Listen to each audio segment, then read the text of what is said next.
Guys, ito palang aircon na to na inverter kulin. Yung supply nito guys galing sa solar setup na upgrade.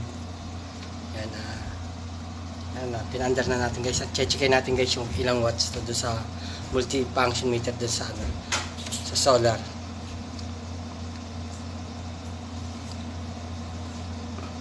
So, pinandar na natin yung aircon guys.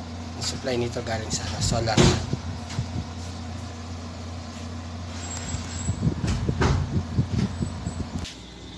Guys, yan na yung yung load, yung watts ng ng aircon,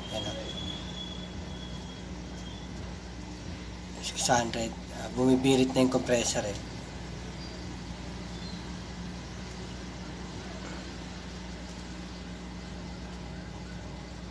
Yung 600 plus na guys. Yun ang load niya guys. Yan sa multifunction niya guys. 600 plus yung watts niya guys. Ang tirahe niya guys 3.14 ampere.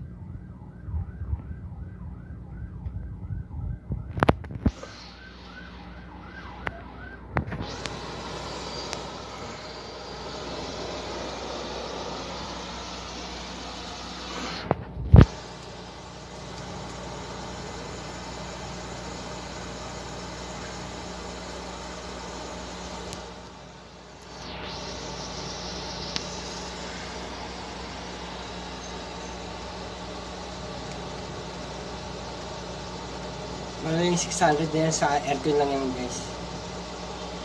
628 watts. Yan sa aircon lang yan. Sa window type, sa inverter. Tumataas pa guys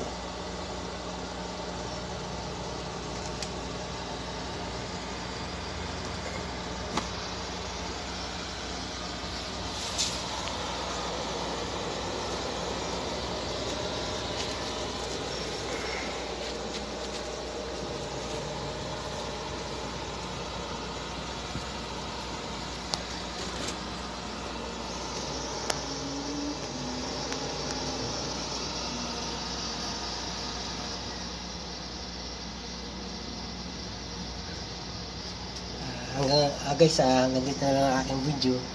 Maraming salamat pala guys sa panonood nyo sa aking channel. Sa susunod uling video guys.